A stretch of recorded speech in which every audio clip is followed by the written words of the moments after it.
जैसे जैसे उत्तराखंड में मानपुर आता है, और उत्तराखंड अपने आप में एक ऐसा राज्य है जो एक आंदोलन से प्राप्त हुआ राज्य है, एक अलग विकास से जब पिछड़ चुका था ये इलाका, तो इस इलाके के लिए एक मांग उठी कि इसको एक अलग राज्य बनाया जाए।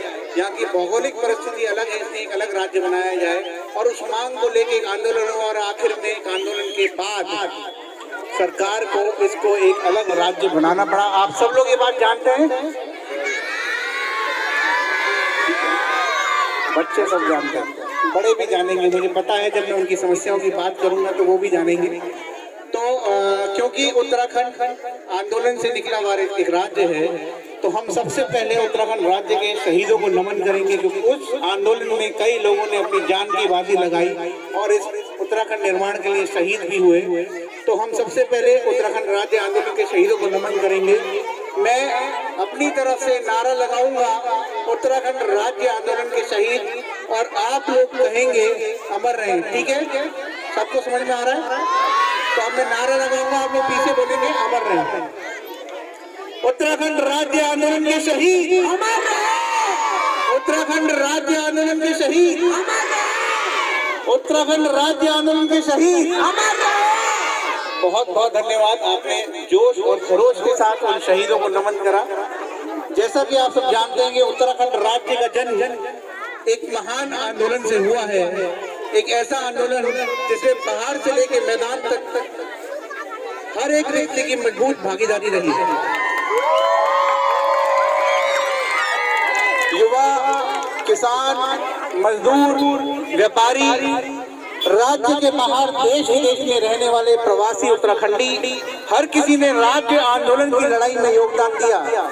और जिसके बाद 9 नवंबर सन 2000 को वह ऐतिहासिक दिन आया जब अलग उत्तराखंड राज्य का सपना साकार हुआ। ये सब लोग जानते हैं, जो लोग जानते हैं एक बार हाथ खड़ा करके बताएंगे, जो लोग ये जानते हैं। भाई साहब, आप जानते हैं इस बात को, मैं आप ही से बात कर रहा हूँ। हाँ, क्योंकि आपका हाथ खड़ा नहीं हुआ है। अगर नहीं जानते तो कोई परेशानी नहीं, लेकिन जानते हैं तो हाजिरी जरूर बताइए, क्योंकि ये सारी जो रिकॉर्डिंग है, ये सारी जो बातचीत है हमारे और आपके बीच की, ये दिल्ली के मुख्यमंत्री अरविंद केजरीवाल जी के पास जाती है। जब हम आपकी समस्याओं की आगे हम बात करेंगे तो उन समस्याओं के हिसाब से आपके लिए क्या बेस्ट नीतियां हैं जिससे आपकी समस्याओं का हल हो सके, वो नीतियों का निर्धारण कर पाएंगे।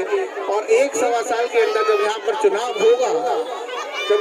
होगा तो और अगर आप लोग उस आम आदमी पार्टी को वोट करते हैं, आम आदमी पार्टी के पक्ष में आते हैं और उसको जिताते हैं, तो जब वो सरकार बनेगी, आपकी समस्याओं का निदान करने के लिए पहले से ही अरविंद केजरीवाल जी एक समस्या का निदान, उसकी एक सोल्यूशन पहले से तैयार रखेंगे, जिससे आपकी समस्याएं दूर हो सके।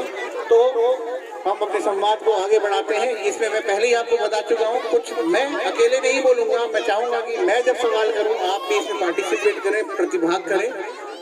बिल्कुल, आप भी बोलेंगे, आपको भी मौका मिलेगा। तो उत्तराखंड राज्य आंदोलन को 20 साल हो गए हैं। जैसे मैंने अभी आपको बताया, 9 नवंबर सन 2000 को उत्तराखंड राज्य आकार में आया। इसका ये नक्शे में, भारत के नक्शे में एक अलग राज्य के रूप में उभरा। और 20 साल कम नहीं होते, ये मानते हैं आप? 20 साल कम नहीं होते। विकास के नाम पर जो राज्य बना और उसको जिसको 20 साल हो गए, आप मानते हैं कि 20 साल कम नहीं होते? जी। लेकिन आज भी उत्तराखंड के अंदर बुरा हाल है। आज स्थिति ये है कि राज्य के बच्चे बिना टीचरों वाले स्कूल, बदहाल स्कूलों में अपना भविष्य बर्बाद करने के लिए मजबूर हैं। राज्य के युवा पढ़ाई पूरी करने के बाद रोजगार की तलाश में दर दर भटकने को मजबूर हैं। बीमार व्यक्ति सुविधाएं और संसाधनों के अभाव में अस्पताल पहुंचने से पहले ही रास्ते में मरने के लिए मजबूर हैं। गर्भवती महिलाएं प्रसव के लिए मजबूर हैं, सड़क पर प्रसव के लिए मजबूर हैं। कोई गर्भवती महिला यदि सरकारी अस्पताल पहुंच भी जाती है तो इलाज के अभाव में वहाँ जच्चा और बच्चा दोनों ही मौत के घाट उतरने के लिए उत्तराखंड में ये बात एक आम हो चुकी है। ये सब बात मानते हैं आप लोग? ऐसा ही है उत्तराखंड का हाल?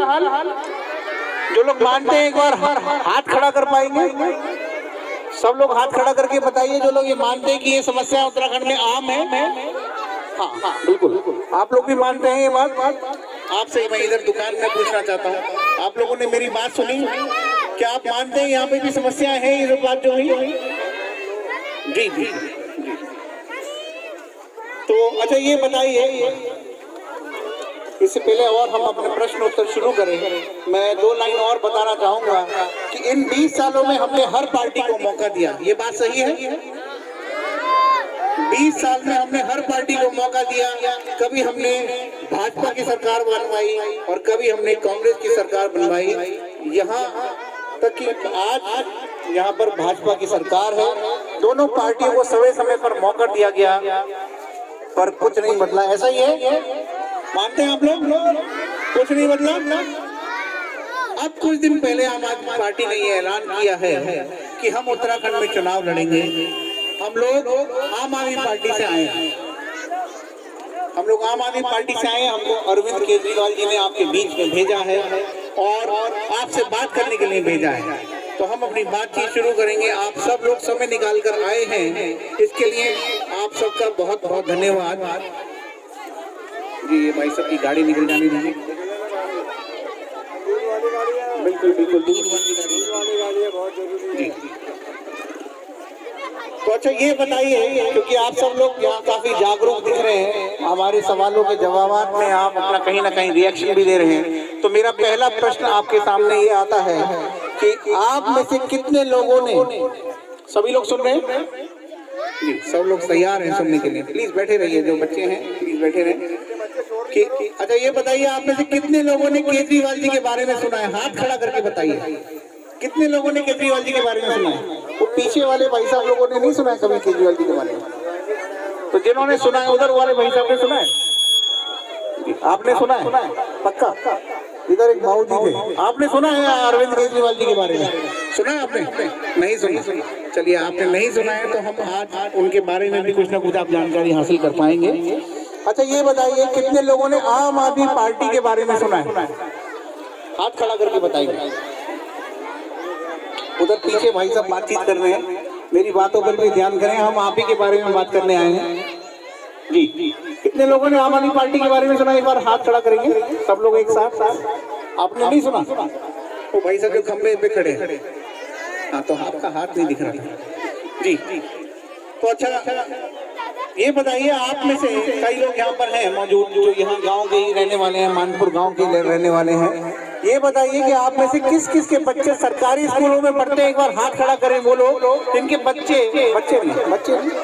जिनके बच्चे सरकारी स्कूलों में पढ़ते हैं। एक बार हाथ खड़ा करेंगे। कितने लोग हैं? काउंट करेगा कोई मेरे साथी? आमिर प्लीज काउंट करो जरा, कितने लोग हैं जिनके बच्चे सरकारी स्कूलों में पढ़ते हैं? जिनके बच्चे सरकारी स्कूल में पढ़ते हैं मेरे साथी उनको काउंट करके बताएंगे। हाँ, एक बार हाथ खड़ा करें। एक इधर भी है भाई,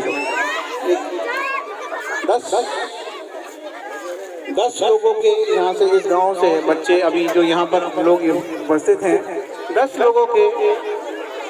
हाँ जी जी जी, काफी बच्चे भी बता रहे हैं इस बात की। हाँ, तो लगभग 15-16 परिवारों से बच्चे जो हैं यहाँ उपस्थित जो हैं वो सरकारी स्कूलों में पढ़ते हैं।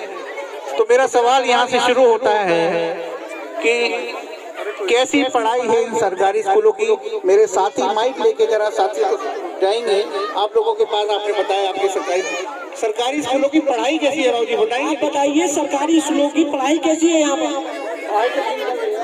सरकारी स्कूलों की पढ़ाई ठीक चल रही है आपके साथ? सरकारी स्कूलों की कैसी व्यवस्था है, कोई बताएगा? आप बताइए, आप बताइए सरकारी स्कूलों की पढ़ाई कैसी हो रही है?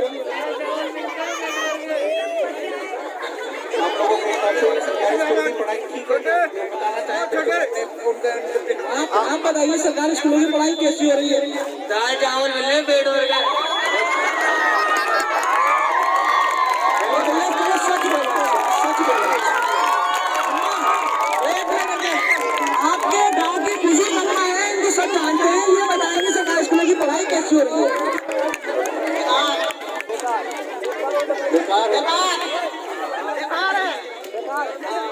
सरकारी स्कूलों की पढ़ाई आप माता जी एक बार फिर से बताइए, पूरा खुल के बताइए कि क्या बिल्कुल पढ़ाई नहीं है आपके साथ? अच्छी पढ़ाई नहीं है बच्चों की। चलिए, आपने सच बोलने का साहस करा, धन्यवाद। और महिला होने के नाते जरा इसलिए मैं एक बार आपका नमन करता हूँ। और कोई पीछे साथी, जो युवा साथी कुछ लोग खड़े हैं, मैं चाहता हूँ उन लोगों से भी एक बोल दिए जाए कि सरकारी स्कूलों की पढ़ाई कैसी है जो आप बताइए सरकारी स्कूलों की पढ़ाई कैसी होती है? कानपुर गाँव में शहर एवरेज है। आप बताइए युवा साथी वर्गी, आप बताइए पढ़ाई कैसी होती है?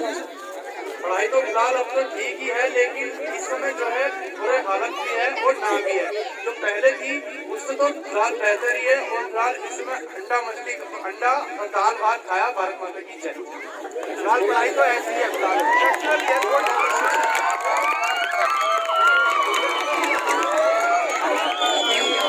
इन बातों से मुझे जो मुतायरा हो रहा है आपकी बातों से, शांति बनाए रखें। आपकी बातों से मुझे मेरे सवाल जो हैं वो व्यवस्था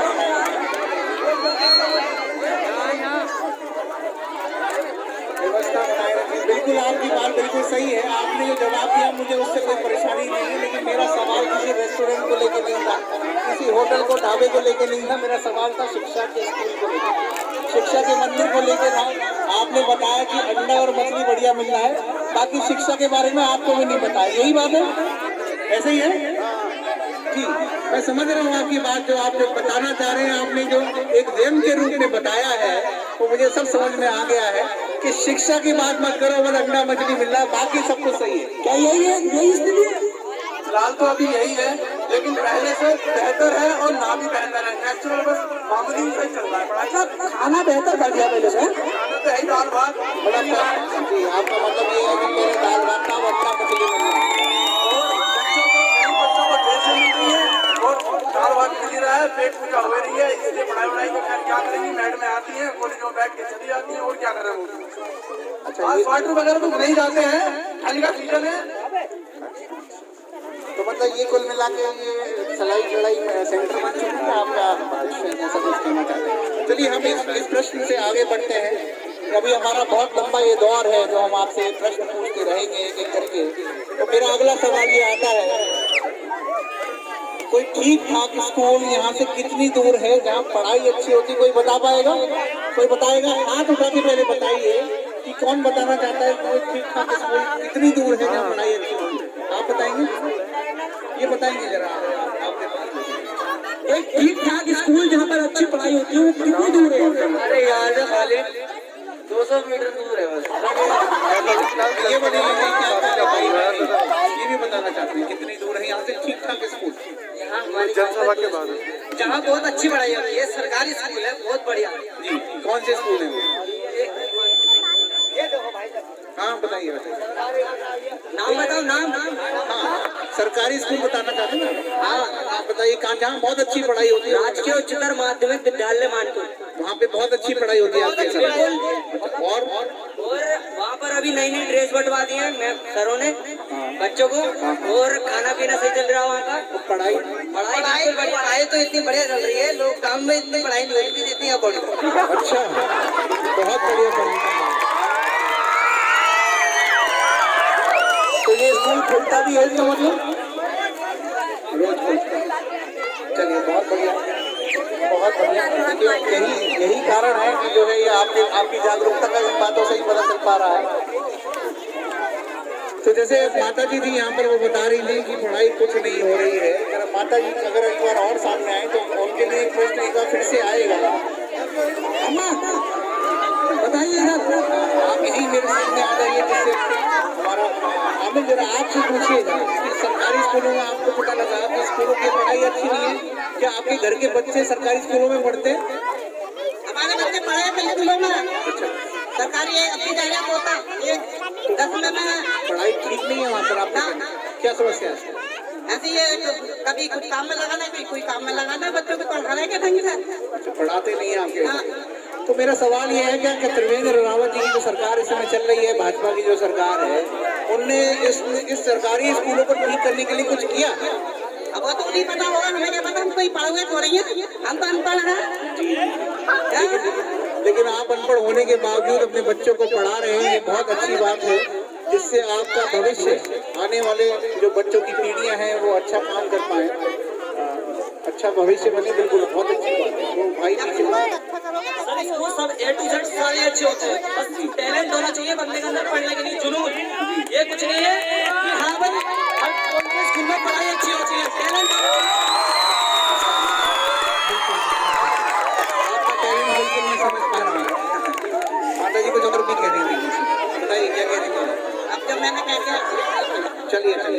आगे बढ़ते हैं। आप में से किस किस के बच्चे एक बार बताइएगा। और मैं चाहता हूँ कि आप लोग इधर कोने में इधर खड़े सब लोग सामने की तरफ आ जाए। और ये माताएं बहुत अच्छी बात है, मुझे नागपुर की जनता की बहुत अच्छी बात है कि क्या माताएं भी इस संवाद में प्रतिभाग करना चाहती हैं। तो आप भी शामिल हो जाएं इस बीच में और हमारे साथी इधर भी माइक लेके जाएंगे आपसे बात करने के लिए। मेरा अगला सवाल है कि आप में से किस किस के बच्चे प्राइवेट स्कूलों में पढ़ते हैं, एक बार हाथ खड़ा करके बताएंगे। किस किस के बच्चे प्राइवेट स्कूलों में पढ़ते हैं? प्राइवेट वाले प्राइवेट स्कूलों में बच्चे पढ़ते हैं। हाँ, एक बार हाथ खड़ा रखिए जिससे आपको आइडेंटिफाई। इधर पीछे पीछे पीछे माता जी हैं। प्राइवेट स्कूलों में किनके बच्चे पढ़ते हैं? सरकारी में पढ़ते हैं आपके बच्चे? प्राइवेट स्कूल में किसी के बच्चे पढ़ते हैं? नहीं, इनके बच्चे नहीं होंगे, ये तो खुद ही बच्चे हैं। इनके बच्चे वो बताए, बच्चे तो बताएंगे। आपके पापा कहाँ है बेटा, ये मम्मी कहाँ है?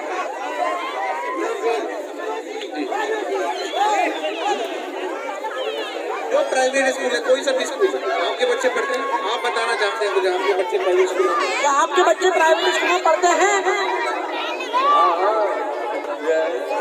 जी। तो क्या आपको लगता है कि प्राइवेट स्कूल वाले मनमानी करते हैं, जब मर्जी चाहे फीस बढ़ा देते हैं? आपको ऐसा लगता है? अच्छा, आप कह रहे हैं कोई बात नहीं, फीस बढ़ा देते हैं, कोई बात नहीं, पर पढ़ते हैं बच्चे प्राइवेट स्कूल में। आप कोई प्राइवेट स्कूलों में पढ़ने वाले कोई बच्चे यहाँ हो?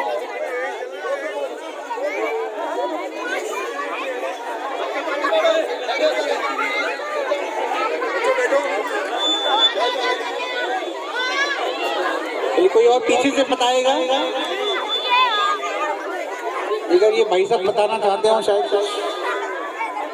प्राइवेट स्कूलों में किनके बच्चे पढ़ते हैं आप में से? बताएंगे?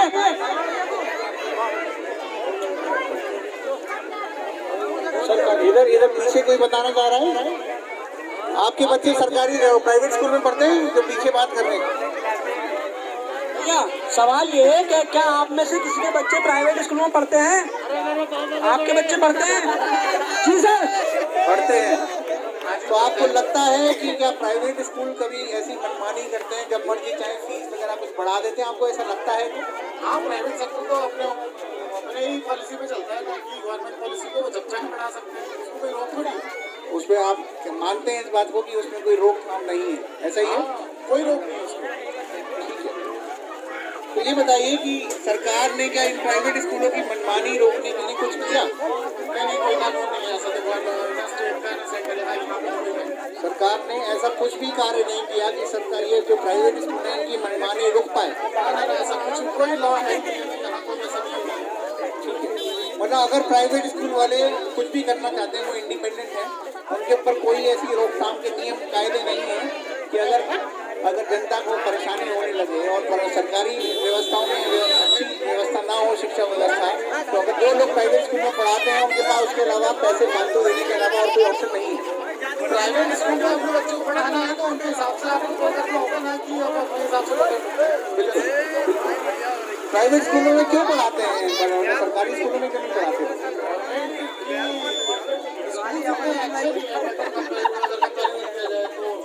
वो एक कह रहा है प्राइवेट थोड़ा क्या है, बिल्डिंग स्ट्रक्चर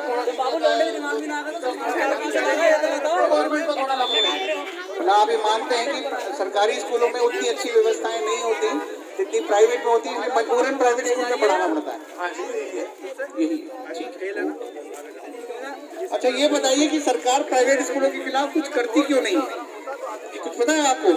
आपको नहीं लगता कि अधिकांश प्राइवेट स्कूल या तो नेताओं के होते हैं या उनके रिश्तेदारों के होते हैं, या जिनके होते हैं उनके ऊपर नेताओं का हाथ होता है? आपको ऐसा लगता है क्या? भैया इतना बड़ा स्कूल खोलने के लिए पैसा चाहिए, और पैसे वाला बड़ा ही आदमी होगा, छोटा तो होगा नहीं। कॉमन सी बात है वो तो। जी जी जी जी, बिल्कुल सही बात है। अच्छा, अभी हम इस शिक्षा के बारे में हम आपसे काफ़ी प्रश्न पूछ चुके हैं। अगर माताएं भी हमारे साथ में इस संवाद में प्रतिभाग करेंगी तो मैं उनका स्वागत करता हूं। जब भी आपको लगे आप किसी बात में जवाब देना चाहती हैं, कोई भी माताएं यहाँ पे खड़ी हैं, 20 कुछ मैं देख रहा हूँ महिलाओं को, तो आप बस हाथ खड़ा कर दीजिएगा, आपके पास हमारा माइक पहुँच जाएगा। हम अब शिक्षा से स्वास्थ्य की तरफ जा रहे हैं। तो हमारा पहला प्रश्न स्वास्थ्य को लेके ये है कि आप में से कौन कौन सरकारी अस्पताल में इलाज के लिए जाते हैं, हाथ खड़ा करके बताएं। जो सरकारी अस्पताल में इलाज के लिए जाते हैं हाथ खड़ा करके बताइए। मेरे वॉलंटियर्स उसको काउंट करेंगे। बच्चे प्लीज हाथ नीचे रखें, बच्चों का काउंट नहीं है इसमें। कितने लोग हैं? 1 2 3 4 महिलाएं भी हैं इधर। क्या आप लोग कभी सरकारी व्यवस्थाओं में, सरकारी अस्पताल में स्वास्थ्य कोई सुविधा के लिए इलाज के लिए जाती हैं? कोई सरकारी अस्पताल में कोई नहीं जाती है, आप जाते हैं? ठीक है, आप जाते हैं। तो फिर ये प्रश्न बनता है कि यहाँ के सरकारी अस्पतालों के क्या हालात हैं? सरकारी अस्पतालों की क्या हालत है आप बताइए। बेकार हालात है बिल्कुल। मतलब क्या बेकार है उसमें? अगर कोई महिला चली जाए यानी कि गर्भवती हो तो उसकी कोई देख रेख नहीं है, ज्यादा डॉक्टरी नहीं है, ये नहीं है वो नहीं है। अच्छा, तो वापसी कर देते हैं। वापसी कर देते हैं, इलाज नहीं कर पाते, बच्चा की कोई बच्चा का कोई केयर नहीं कर पाते, कोई उसका ध्यान नहीं रख पाते। ध्यान नहीं रखते, वापसी कर देते हैं। अच्छा, मतलब वहाँ पर्चा तो बनता होगा? पर्चा बनता है, फिर कहते जाओ ले जाओ प्राइवेट में कहीं भी। उनका कहना ये है कि वो प्राइवेट में चले जाएं, सरकारी अस्पताल में व्यवस्था नहीं हो पाएगी। डॉक्टरी नहीं है, वो नहीं आई। अच्छा, यही बोलते हैं। तो क्या इस गांव से महिलाएं अपने किसी समस्या के लिए जाती हैं? उधर देखिए महिलाएं हैं। आप बताइए, सरकारी अस्पताल में इलाज के लिए जाते हैं, क्या कैसी सुविधाएं हैं? कोई सुविधा नहीं है, कोई सुविधा नहीं है। देखते रहो आज से ज्यादा धक्के खाकर, कोई दवाई ना कुछ ना, आज दवाई ना देते हैं, कोई दवाई नहीं मिलती है। अच्छा राशन कार्ड हमारा 1 साल से राशन मिला भैया, फ्री का राशन लगा, हमें वो भी नहीं मिला। चाहे हमें एक बार वोट मांगने के तो भैया हम दे ही रहे हैं हर किसी को। अब तुम्हें भी देखा भैया। हमें एक एक करके आप सवाल के जवाब लेते हैं। हमें कोई बात नहीं, कोई बीच में बोलना चाहता, पहले सवाल का जवाब खत्म हो जाए उसके बाद। डिलीवरी करवाने का उसमें समझ लो उन्होंने 7,500-8 हज़ार रुपये ले लिए। मैंने सुना था कि बच्चे भी पैदा होते हैं ना, लेकिन फ्री वेट बच्चे जो होते हैं फ्री पैदा होते हैं। 7,500-8 हज़ार रुपये आ गए समझ लो। सरकारी हॉस्पिटल में, सरकारी हॉस्पिटल में वहाँ पर्चे के 7-8 हज़ार रुपये लेंगे इलाज के या जांच के? खाली डिलीवरी करने के। अच्छा, आपसे पैसे मांगे गए वहाँ? हाँ, उसकी रसीद भी मिलती है? कुछ नहीं दिया, खाली बस खा गए। मतलब किसको देने पड़ते हैं वहाँ पैसे? जो जिन्हें डिलीवरी करी है, आशा वाशा जो भी सब पार्टी जो होती है वो जी, तो कितने वोट नहीं जी, मतलब उसकी कोई रसीद नहीं कटती? वोट नहीं दिया, खा गए हमने गले में उनके। अच्छा, बेटा हुआ था या बेटी हुई? बेटी हुई थी, 6,000 रुपये मिलता, 6,000 रुपये मिलते। मेरे तो सुना अभी तक 1 रुपये नहीं मिला। हाँ, बेटी के लिए तो सरकार कुछ पैसा भी देती है। हाँ, वो एक छोड़ने नहीं आई लौट के। अच्छा, ये कब की वो घटना है? अभी 3 महीने की 4 महीने की बेटी मेरी। अच्छा, 3-4 महीने पहले आपकी बेटी हुई, तो आपको पैसे भी लगे और बेटी के नाम पे जो सरकार पैसा देती है वो आपको अभी तक कुछ नहीं मिलता है। आए नहीं। तो ये बताइए कि ये त्रिवेंद्र रावत जी की जो सरकार है, ने सरकारी अस्पतालों को ठीक करने के लिए कुछ किया क्या? क्या करेंगे, वो काम चल रहा है। मैंने सुना वो गवर्नमेंट क्या प्राइवेट होने वाला है, सरकारी हॉस्पिटल में काम चल रहा है बिल्कुल का। अच्छा, हाँ, मैं तो रोज जाता हूँ सरकारी हॉस्पिटल दवाई लेने। मिल जाती है दवाई? हाँ, दवाई मिलती है, उसकी दवा दो ना। नशा छुड़ाने वाले केंद्र से, तो वहाँ से आपको दवाई मिलती है? परमानेंट मिलती है। तो वहाँ से बाहर से खरीदनी पड़ती है, वहीं से फ्री मिलती है। अच्छा, वहाँ OST वाली दवाई फ्री नहीं है, वो तो अलग सेक्शन होता है इसका। लेकिन आपकी बच्ची हुई तो आपको कोई सुविधा नहीं मिली और पैसे अच्छे खा गए लोड पैसे। तो मतलब त्रिवेंद्र सरकार ने इन अस्पतालों की जो हालत सुधारने के लिए कुछ किया? आप क्या बता पाएंगे? क्या बताओ, नए लिया कर चढ़वाए, उसके अंदर मैंने तो देखा है जाके किसने डलवाया? और जिसने भी डलवाया दिल्ली रावत ने डलवाए, आपने डलवाए मिल बांट के, लेकिन सरकार के पैसे डले। लेकिन इलाज की व्यवस्था सही नहीं? इलाज की व्यवस्था है ही नहीं होते। अच्छा, छोटा सा भी होता तो ऑपरेशन होगा, ऑपरेशन के मतलब क्या होता, बात पे ऑपरेशन, नॉर्मली नहीं होती डिलीवरी। अच्छा, ये बताइए कि यहाँ से कोई ठीक ठाक अस्पताल में कितनी दूर है जहाँ इलाज के लिए जाए तो जान बच जाए? छोटे मोटे में चले जाओ तो जीवन निगम में जाओ, कृष्णा चले जाओ, कृष्णा में कृष्णा में या जीवन रेखा में कितनी दूर है? बस यहाँ से आधा किलोमीटर दूर में कृष्णा जीवन रेखा है, 2 किलोमीटर दूर में हुआ है। तो ये सरकारी प्राइवेट है? प्राइवेट है। अच्छा, सरकारी स्कूल में अपना सरकारी अस्पताल में जाएं तो ऐसी कोई गारंटी नहीं कि जान बच जाए। हड्डी टूटे भी होगी तो टांग जोड़ देंगे, टांग टूटे भी हड्डी जोड़ देंगे। सरकारी में प्राइवेट में? सरकारी में तो यही है। अच्छा, और कोई भी बता पाएगा इसमें से? इधर से महिलाएं हैं, कुछ बता पाएंगी? इधर में आगे जरा इधर करो। सरकारी अस्पताल की सुविधाएं कैसी हैं? सरकारी अस्पताल में इलाज हो जाता है अपना? नहीं होता, आप बताइए। कुछ नहीं होता, जाते हैं पर्चा लिख के दे देते हैं तो बाहर से दवाई ले लो, ये होता है। डॉक्टर मिल जाते हैं? डॉक्टर मिलते हैं, बस दवाई लिख के दे देते हैं तो बाहर से जाके ले लो। दवाई नहीं मिलती? अंदर से कुछ नहीं मिलता, 2-4 गोली बांध के देते उल्टी सीधी, वो हम खाते नहीं। और जांच वांच? कोई जांच वांच कुछ नहीं होती है। एक्सरे? एक्सरे हम नहीं करवाते। अच्छा, नंबर लगाते हैं, डॉक्टर ने उल्टा सीधा बोलती है, हम गुस्से में अपने बाहर आ जाते हैं। मतलब वहाँ पे अस्पताल में व्यवहार भी ठीक नहीं होता है। क्या बात है? आप बोलो कि नहीं तो सुविधाएं कैसे मिलेंगी? आपके अगर स्कूल खराब है, आपकी अगर शिक्षा व्यवस्था खराब है या अस्पताल खराब है, तो आप जब तक बताओगे नहीं वो कौन ठीक करेगा?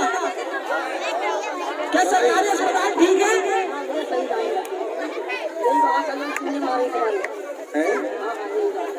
यही बात है, सरकारी अस्पताल की सुविधाएं सही नहीं है। सही नहीं है, आप ये कह रही हैं। जैसे आपका कोई अनुभव रहा है अभी, कभी आपको परेशानी सामने आई हो तो बताइए। जैसे कभी आप गए हो क्या कुछ अनुभव रहा है? नहीं आया भैया, दवाई लिख के देनी बाहर से, चलो देते रहो दवाई। पर्चा बना के देना है, पर्चा लेना है। तो पर्चे के भी पैसे लगते हैं सरकारी अस्पताल में या फ्री? 20 रुपये लेना है। ठीक है, तो ये बताइए अच्छा, ये कि त्रिवेंद्र सरकार जी जो चल रही है, तो सरकारी अस्पताल ठीक करने के लिए कुछ किया? कुछ सरकार ने कुछ करा ठीक करने के लिए? सरकारी अस्पताल के अंदर गंदगी बहुत है, गंदगी बहुत ज्यादा है सरकारी अस्पताल के अंदर। कर देते हैं वो लोग और लेकर जाओ जिंदे को तो मार देते हैं। आपका कहना है मतलब ये कि वहाँ पे सरकारी अस्पताल के अंदर बेकार है जाना। मतलब आप नहीं चाहते कि सरकारी अस्पताल में जाके इलाज कराएं? सरकारी अस्पताल हम जाते हैं, इलाज नहीं होता। वो कह रहे थे 2-4 इंजेक्शन लगाए उल्टे सीधे और उन्होंने कह दिया अपने मरीज को देहरादून ले जाओ, मुरादाबाद ले जाओ। ठीक है भैया, लेके जा रहे हैं, वहाँ इलाज नहीं हो हमारे पाता? साथ बिजली का बिल है वो उल्टा सीधा हमारा आता है गरीबों के पास। जी, मैं बिजली की बात पर अभी आऊँगा माता जी। अभी हम स्वास्थ्य की बात कर रहे हैं। सरकारी स्कूल बच्चा जाता है मेरा पढ़ने, दिल में आया पढ़ा है, मैडमों ने दिल में आया नहीं पढ़ा, अपने घर आ जाते हैं। कोई और साथी बता पाएगा कि सरकारी अस्पताल के बारे में बताइए। सरकारी अस्पताल में इलाज हो जाता है आपका? आप बताइए।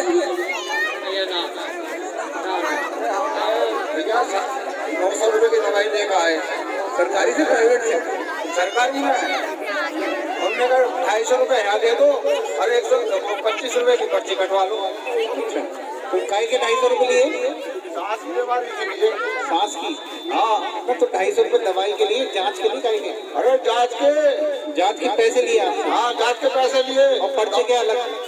दवाई तो मुझे हम लिखवा दे, उन्होंने मेडिकल से लेकर आओ बाहर किसी और दुकान से? और दुकान से कह रहा है, सामने वाली दुकान से मेडिकल रहेगा। वो भी डॉक्टर साहब ने बताया था कहाँ से लेनी? डॉक्टर साहब ने बताया था, उन्होंने बाहर से लेकर आओ। तो मतलब अस्पताल के अंदर से दवाई नहीं मिली आपको? ना, कुछ नहीं मिला, बस जांच के पैसे लिए और पर्ची के पैसे लिए, दवाई बाहर से? हाँ, मैं दवाई के 900 रुपए में बैठ गया मैं। कुछ इलाज में फायदा हुआ फिर कुछ आपको? भी ना हुआ, कोई फायदा भी नहीं हुआ? कुछ भी ना हुआ। फिर कहीं और दिखाया आपने? और तो दिखाएंगे ही जब अपनी जरूरत है तो। अरे जब सरकारी का है, जब बैंक के पैसे लग रहे हैं तो हमारे। अच्छा, तो आप मुझे ये बताइए, आप में से कौन इलाज के लिए प्राइवेट अस्पतालों में जाना पड़ता है आपको? हाथ खड़ा करके बताइए। जो प्राइवेट अस्पतालों में इलाज के लिए जाते हैं, जिनको जाना पड़ता है, बताइए हाथ खड़ा करके कितने लोग हैं इनसे? प्राइवेट अस्पतालों में कौन इलाज कराता है? काफी लोग हैं, ज्यादातर लोग। ये पीछे महिला है, आप जरा इनसे पूछिएगा। आप इनके पास आइएगा, मैं प्रश्न पूछ रहा हूँ। सवाल सुनो। मेरा प्रश्न ये है कि आपको क्या लगता है कि आप लोग बता ही रहे हैं, जैसे प्राइवेट अस्पतालों में आप इलाज के लिए जाते हैं, आपको क्या लगता है कि आप मानते हैं कि प्राइवेट अस्पतालों में लूट मचा रखी है? प्राइवेट अस्पतालों में लूट मचार दवाई होती है, 2000 रुपये लिए जाते हैं। मतलब आपको लगता है कि लूट मचा रखी है? अपने आदमी का इलाज कराया, सिर्फ ऑपरेशन कराया, 80-90 हजार रुपया हमने यहाँ भी लगाया, फिर 80-90 हजार रुपया लगा कर मुंबई से ऑपरेशन करा के लेकर आए। प्राइवेट में या किसी ने मांगे इतने हमने दिए। प्राइवेट में या सरकार में? सरकारी में नहीं पकड़ा था, सब यहाँ पे मना कर दिया था, न ले जाओ देहरादून ले जाओ, मुंबई ले जाओ, वहाँ ले जाओ, मुरादाबाद ले जाओ। कोई यहाँ का डॉक्टर सही है ही नहीं। 50 की दवाई होती है, इसमें 100 रुपए लेते हैं गरीबों से, क्या इलाज कराने जाए इनसे, इससे घर में मर जाते हैं। मतलब आपको लगता है कि प्राइवेट अस्पतालों में लूट मचा रखी है, आपका यही कहना है? नहीं है तो क्या करे आदमी, जिसके पास पैसा बेचारे का है तो नहीं है, अगर जब है तो बेचारा लगा लेगा, जिसके पास नहीं है तो कहाँ से करेगा इलाज? गरीब आदमी कहाँ से इलाज करेगा? कोई और भी बता पाएगा कि जिसको ऐसा लगता हो कि सरकारी अस्पतालों की व्यवस्थाएं ना होने की वजह से प्राइवेट अस्पतालों ने लूट मचा रखी है? अभी मेरे बेटे की डिलीवरी हुई थी, मजबूरी बताना पड़ेगा, नाम में सब होता हॉस्पिटल में ही हुई थी। मैं तो खुल के बता दूँ, मैं डरना क्या यार, किसे लेकर थोड़ी दिखा रहा काम मत लीजिएगा आप। अरे मैं तो खुल के बता रहा हूँ सर। आप ये बताइए कि आपको लगता है प्राइवेट अस्पतालों में लूट मची हुई है? बिल्कुल बिल्कुल लूट मार है। बिल्कुल 40,000 रुपये लिए बेटे होने के, खाली छोटे सा ऑपरेशन पे। कोई और बताएगा? और कोई बताइए क्या लूट मचा रखी है प्राइवेट हॉस्पिटल वालों ने? प्राइवेट हॉस्पिटल वालों ने क्या लूट मचा रखी है? मचा रखी है। क्या बता रखे? क्या सरकारी अस्पतालों में सुविधाएं ना होने की वजह से जब आप प्राइवेट अस्पतालों में जाते हैं, आपको ऐसा लगता है वहाँ पैसे ज्यादा लगते हैं, उन्होंने एक तरफा पैसा लेते हैं और लूट जैसा लगता है कि लूट लेते हैं? लूट जाता है। सबकी बात सुन रहा हूँ मैं। सबसे पहले जब इलाज कराएं अपना, सबसे पहले उससे बिल मांगना चाहिए। नहीं, वो एक अलग विषय है। मेरा मतलब ये है पूछने का कि आपको लगता है कि जायज आपसे पैसे नहीं लिए जाते, नाजायज पैसे चार्ज करे जाते हैं? इलाज जब नहीं होता तो पहले इलाज जब नहीं होता है कहाँ जी, तो जगह से ले जाने में क्या फायदा है? तो मैं यही तो आपसे पूछ रहा हूँ कि जब सरकारी अस्पतालों में नहीं होता है तो आपको मजबूरन प्राइवेट अस्पताल में जाना पड़ता है, हॉस्पिटल में लेके जाना पड़ता है। तो वहाँ इलाज आपसे फालतू पैसे नहीं लेते? आपको लगता तो नहीं लेते हैं, 750 रुपए का अल्ट्रासाउंड है, वो पर हमसे 900 रुपए लिए जाते हैं जी, ठीक है। और सिटी स्कैन कितना 900 का है, वो पे 400 जाते हैं। तो आपको लगता है कि वहाँ लूट जैसा हिसाब है? तो है ही, अपना SI कार्ड बनाओ, क्या आयुष्मान बनवाओ, खाली लूट तो लूट ही है। आयुष्मान कार्ड पे आपका इलाज होता है?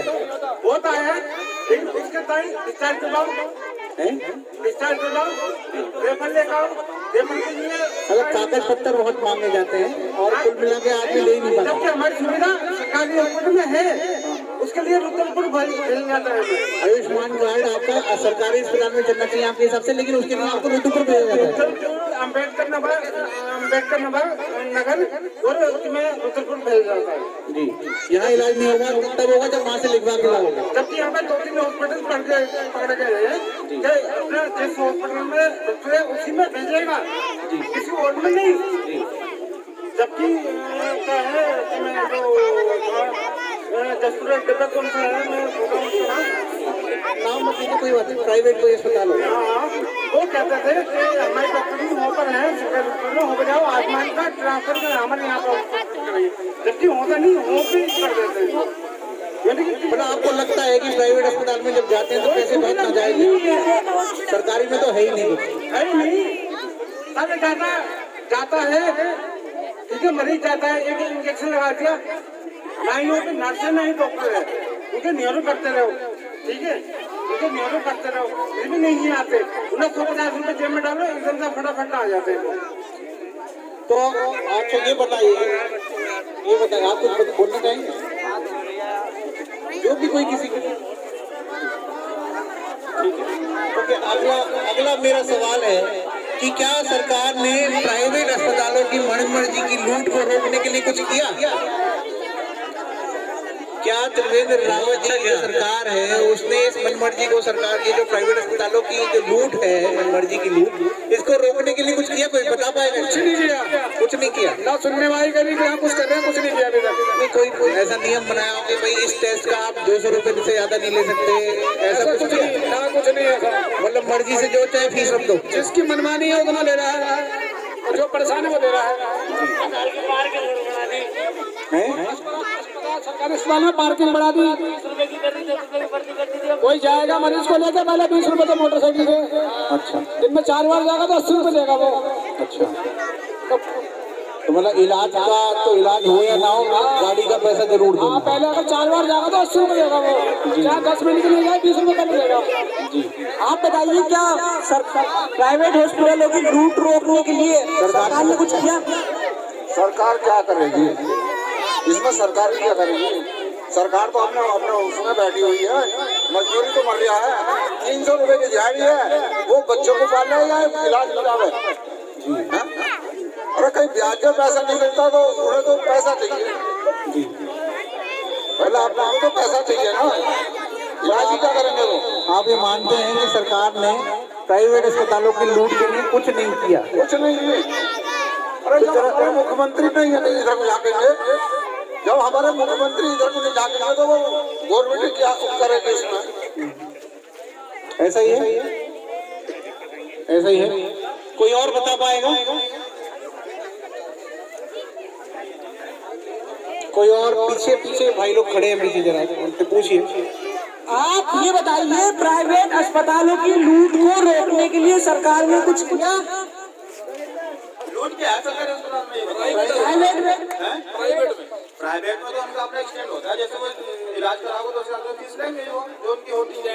तो वो फीस लेते हैं तो जो सरकारी अस्पतालों में सुविधाएं नहीं है। देखो मेरी बात, ऐसा होता है प्राइवेट हर एक बीमारी का अलग लेवल है जी, ठीक है? एक बीमारी का हर बीमारी का अलग अपना लेवल है, बिल्कुल। उसके साथ साथ इलाज कराओगे तो जो जायज होगा, अगर तुम्हें जल्दी ठीक होना तो आप सही इलाज कराओगे अच्छे अस्पताल में जाकर, और नहीं होना तो जिस हिसाब से इलाज कराओगे वो होता है तुम्हारे पैसे को बैठे बैठे। तो आपका मतलब ये है कि अगर कोई बीमार हो जाए और उसके बाद पैसे ना हो, और आप जैसे कह रहे हैं कि अच्छा इलाज कराना है तो अच्छे अस्पताल में, प्राइवेट अस्पताल में जाओगे, और नहीं तो इलाज नहीं कराना है या कम इलाज कराना है या लंबा वाला इलाज कराना है तो सरकारी में जाओगे। आपको तो हेल्प नहीं मांग सकता वो पैसे के लिए, आस पड़ोस से हेल्प नहीं मांग सकता क्या वो पैसे के लिए? अच्छा, सरकार है पैसे किसी से उधार नहीं। आपकी गवर्नमेंट का फ्री इलाज करवा देगी। आप आम आदमी पार्टी से हो, क्या आपकी गवर्नमेंट इस अगर माने सत्ता में आती है तो क्या प्राइवेट में भी फ्री में इलाज करवा देगी? सरकारी में जब इलाज मिलेगा तो प्राइवेट में जाएंगे क्यों? आप करवा देगी। सरकारी में इलाज नहीं मिलता तब प्राइवेट में जाते हैं आप, या सरकारी में इलाज मिलने के बावजूद भी प्राइवेट में जाते हैं? मेरे को ये बताओ सर, सवाल रिपीट कीजिए। मेरा सवाल आपसे, आप ये कह रहे हैं, एक मिनट मैं अपना सवाल स्पष्ट कर दूं आपको। आपकी बात के अंदर से जो सवाल बनता है, आप ये कह रहे हैं कि क्या आम आदमी पार्टी की सरकार यदि बनती है तो क्या प्राइवेट अस्पतालों में इलाज करेगी? ये आपका सवाल है। मेरा सवाल यहाँ ये है कि जब सरकारी अस्पतालों में अगर इलाज आपको अच्छा इलाज फ्री मिलेगा तो क्या आपको जरूरत है प्राइवेट अस्पताल में जाने की? मेरा सवाल ये है। सर एक्चुअली आप ये मेरी उम्र 35 ईयर्स की हो गई है जी, ठीक है? मैंने आज तक कभी ऐसा नहीं देखा कि किसी गवर्नमेंट ने आकर के सरकारी अस्पताल में अब तक फ्री इलाज करवा दिया। तो आपसे कुछ ही देर में आप देखोगे कि आप थोड़ी देर में आप थोड़ा सा इंतजार कीजिए, आपको हम दिखाएंगे कि आम आदमी पार्टी की सरकार ने सरकारी अस्पताल में कैसा इलाज कराया है। बिल्कुल हम आपको दिखाएंगे। तो हमारे कुछ और प्रश्न रह गए हैं आपकी समस्याओं के बाबत, जरा वो प्रश्न पूरा कर लें। अच्छा, कोई और कवर कर रहे हो? हाँ भैया, किसी और से कोई बातचीत, कोई और बताना चाहता है तो जरा सोचिए कि सरकार ने इन प्राइवेट अस्पतालों की मनमर्जी की लूट रोकने के लिए क्यों कुछ नहीं किया? क्योंकि या तो वो प्राइवेट अस्पताल भी नेताओं के होते हैं या नेताओं के रिश्तेदारों के होते हैं, या जिनके होते हैं उनके ऊपर सरकार के नेताओं का कहीं ना कहीं हाथ होता है। आप ऐसा मानते हैं? ऐसा मानते हैं? कोई जो मानते हैं एक बार हाथ खड़ा करेंगे। ये पीछे जो ग्रुप में बात हो रही है, अगर वो ज्यादा इम्पोर्टेंट है तो आप बात कर सकते हैं, मुझे कोई प्रॉब्लम नहीं है। लेकिन अगर हम जिस संवाद को करने आए हैं, अगर आप लोग अगर इधर ध्यान देंगे तो हम शायद किसी नतीजे पर पहुंच पाएंगे। मेरा जो जिन भाई साहब को अगर कोई भी बात करनी है, आप मुझसे सीधे प्रश्न पूछ सकते हैं, लेकिन मैं आपके प्रश्न एक एक करके ही जवाब दे पाऊंगा एक साथ में। मैं भी आपसे एक एक प्रश्न कर रहा हूँ, कोई परेशानी की बात नहीं है। हम संवाद करने आए हैं, यहाँ भाषण करने नहीं आए। बातचीत दोनों तरफ से होगी, मेरी तरफ से भी, आपकी तरफ से भी। तो मेरा प्रश्न ये था कि आपको नहीं लगता कि जो है सरकारी अस्पताल या सरकार जो है प्राइवेट अस्पतालों की मनमानी रोकने के लिए इसलिए आगे नहीं आती, कोई नियम कायदे इसलिए नहीं बनाती क्योंकि प्राइवेट अस्पताल भी या तो नेताओं के होते हैं या नेताओं के रिश्तेदारों के, या जिनके होते हैं वो उनका कोई ना कोई संबंध, कोई ना कोई हाथ उनके ऊपर नेताओं का भी होता है। आपको लगता है ऐसा? आपको लगता है माता जी, आप लोगों को ऐसा लगता है? अब वो माता जी अपना हाथ उठा के बता रही हैं जी। क्या आपको लगता है जो प्राइवेट अस्पताल होते हैं ये नेताओं के रिश्तेदारों के नेताओं का हाथ होता है? मतलब जो कोई जान पहचान का होता है, अस्पताल की बात छोड़िए, कोई और भी समस्या बहुत जान पहचान होती होता है तो हमारी तो तुम्हारी बदौलत है, जो मैं तुम्हारी जान पहचान का है, भी बंदा पकड़ो इसको जल्दी से, इसको सही करो, तो उसकी तो गौर होती है। और जिसकी जान पहचान का कोई नहीं होता उसकी कोई गौर नहीं होती। मतलब सरकारों ने इनकी लूट को रोकने के लिए कुछ किया? ऐसे है ना, मेरी बात सुनो, ये जो है मोदी ने 2 महीने का राशन फ्री किया था, अब 2 महीने के बाद अब 100 रुपये राशन मिलता था, बैंक को 240 रुपये कर दिया, तो क्या करा इसने? कोई हमें कोई फायदा मिला? वो वसूल कर रहे हैं ऐसे पैसा हमसे। सरकारी गवर्नमेंट प्राइवेट हॉस्पिटलों को रोकने के लिए सरकार ने कुछ किया? उनकी लूट को रोकने के लिए कुछ नहीं करा, कुछ कोई मोदी सरकार में कुछ नहीं होया, बर्बाद हो गया, कुछ होया ही नहीं आज तक। लोग जो लगा के बर्बाद कर दिया, लोगों को परेशान कर दिया बहुत ज्यादा। गरीब मारा गया इसमें, गरीब मारा गया, मालदारों का क्या हुआ? गरीबों की मट्टी बनी हो गई। भैया बोले ठीक है, अभी हम अपना स्वास्थ्य से हटके अलग मुद्दे पर आते हैं। हमारा अगला मुद्दा है रोजगार। गांव के कई लोग यहाँ पर जागरूक लोग मेरे को चारों तरफ दिखाई दे रहे हैं और कुछ साथी पीछे आकाश हमारे साथी के साथ में खड़े भी हैं। आकाश को थोड़ा सा इधर आना पड़ेगा। अरे क्या हो गया ये आकाश भाई, क्या हुआ? अपने पढ़े लिखी जैसे भी वो पढ़ाई करते हैं उसके हिसाब से उनको आसपास में रोजगार नहीं मिलता, तो शहर से बाहर जाना पड़ता हो। कोई बताएगा कितने लोग हैं ऐसे? रोजगार के लिए, रोजी रोटी के लिए कौन कौन गांव छोड़ के गया है, कोई बता सकता है? आप बताइए, रोजी रोटी के लिए गांव छोड़कर गए हैं कोई? बताइए। हमारे बच्चे जाते हैं काशीपुर में काम करने के लिए, मेहनत मजदूरी करते हैं, कोई 300 रुपए की 250 रुपए की दिहाड़ी मिलती है। यहाँ काम नहीं मिलता गाँव में? नहीं, हमारे बच्चों को यहाँ काम नहीं मिलता। आपको यहाँ काम नहीं मिलता है इसलिए शहर में जाना पड़ता है। यहाँ कोई काम कराइए। यहाँ तो ये है अपना मक्का तोड़ लो, किसानों का काम है। जी बिल्कुल सही कह रहे हैं। यहाँ किसानी का काम होगा, गाँव है, आसपास में खेती बाड़ी होती है, लेकिन खेती बाड़ी के अलावा रोजगार के लिए आपको शहर जाना पड़ता है। यहाँ पे जो पढ़े लिखे लोग होते हैं, जो बच्चे पढ़ लिख जाते हैं। आप सर एक युवा साथी मेरे नीचे इधर आइए, कहाँ काम करते हो? भैया चेन्नई में रहते कहाँ? मानपुर। अच्छा, चेन्नई में काम करने, क्या काम करने गए हैं? कारपेंटर। यहाँ काम नहीं मिला? मेरी इच्छा वरना काम करने की। अच्छा, वहाँ आप बाहर जाके काम करना चाहते थे, जहाँ ज्यादा पैसा मिलता हो? बहुत ज्यादा 800 रुपए दिहाड़ी है जी। और यहाँ पे कहाँ 300 रुपए दिहाड़ी है और वहाँ पर मात्र 800 रुपए की। तो आप ज्यादा दिहाड़ी पाने के लिए आप चेन्नई काम करने जाते हैं? अरे माँ अच्छा माहौल यहाँ कुछ नहीं है। बोला आपको लगता है उत्तराखंड में कुछ नहीं है? कुछ नहीं है यहाँ पे। चेन्नई अच्छा है। हाँ, तो आपके हुनर की कदर नहीं है? कुछ नहीं है यहाँ पे यार भैया। जी माँ सब कुछ है यहाँ, जिंदगी झंडा फिर भी घमंड है लोगों को। ठीक है, आप भी अच्छा डायलॉग बोल लेते हैं, बहुत बहुत धन्यवाद आप लोग। अच्छा ये बताइए कि क्या त्रिवेंद्र सरकार ने रोजगार के अवसर अच्छे करने के लिए कुछ किया? कुछ किया? रोजगार के अवसर अच्छे करने के लिए त्रिवेंद्र सरकार ने कुछ किया? कोई बताएगा? आपको लगता है किसी ने, कोई बता पाएगा कि त्रिवेंद्र सरकार ने कोई अच्छे रोजगार यहाँ पैदा हो? कुछ किया सरकार ने रोजगार? अच्छी नौकरियाँ नहीं क्या था, नहीं किया। आपके घर में कोई बच्चे हैं जो बेरोजगार हैं? 2 लड़के हैं मेरे, 2 लड़के, उनको नौकरी कहीं मिल पाई? नहीं मिली। कहाँ तक पढ़े? एक 10वां पढ़ा हुआ है, एक 8वां। और अभी क्या करते हैं? भाई मजदूरी मजदूरी करते हैं। मजदूरी रोज मिल जाती है? ना, रोज नहीं मिलती साहब। अच्छा, कभी कभार मिल जाती है तो कमा लेते हैं, उसी से ही घर चलता है। ठीक है, हम इस प्रश्न से भी आगे बढ़ते हैं और अगले पड़ाव की तरफ चलते हैं। अच्छा, ये बताइए कि यहाँ 24 घंटे बिजली आती है या पावर कट लगते हैं? हाथ खड़ा करके बताइए। बिजली 24 घंटे आती है, पावर कट लगते हैं। नहीं आती 24 घंटे, आप क्या बता रहे हैं? 24 घंटे नहीं आती। पावर कट लगते हैं? हाँ, लगते हैं। कितने घंटे कटती है बिजली 24 घंटे? हम तक हम कभी कभी समस्या हो जाती है। कितने घंटे कट जाते हैं? 2-4 घंटे 1 घंटे चली आती है। मतलब हर 2-4 घंटे में 1 घंटे को चली जाती है। बस साढ़े 1 घंटा मात्र। 24 घंटे में 23 घंटे आती है। 24 घंटे में 23 घंटे आती है। पर डे नहीं होता, कभी कभी होता सर।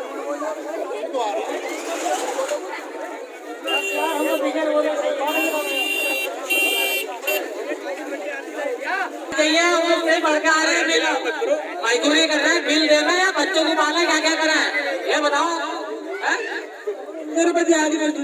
मजदूरी कोई 400-500 रुपए कर रहा है, क्या कर रहा है? बिल कितना आ रहा है? बिल महीने में 600-800 1000 तक आएगा।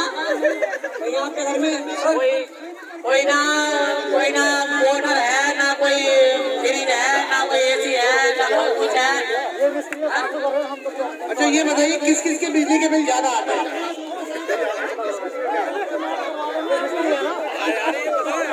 मिस्त्री है तो मिस्त्री की जारी बता के हम तो उसमें बच्चे पाले हैं, बिल जमा करें या खर्चा करें या क्या करें। कार्ड बनाने को कहते हैं, बीपीएल का तो कार्ड नहीं बनता, पीले कार्ड बना रखे हैं हमारे मालदारों के। क्या करें, इसका जो इसमें पैदा हो यार यहीं मरने जा रहे हैं। आज तक ये भी ना कि सारा किलो राशन नहीं मिल रहा है हमें, 20 रुपए किलो राशन दे रहे हैं हमें पीले कार्ड पे। क्या करें हम उसका? आपके बिजली के बिल कितने आ रहे हैं?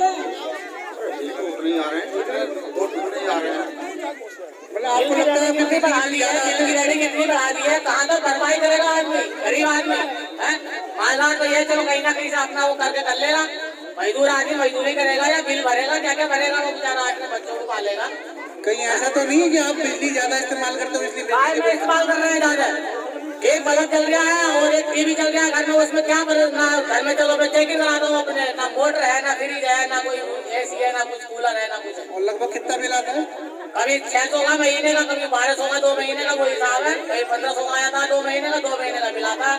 अच्छा, कोई हिसाब है रेटिंग का, कौन से हिसाब से बिल काट रहे हैं? जी। तो यानी आप बिजली ज्यादा इस्तेमाल नहीं करते तब भी बिल ज्यादा आते हैं आपको लगता है? हाँ। तो हमारे, अच्छा ये बताइए, आप सब जानते हो, कोई और बोल रहे हैं? कोई और बता दो। बिजली के बारे में, बिजली के बिल के बारे में कोई और कहना चाहते हैं?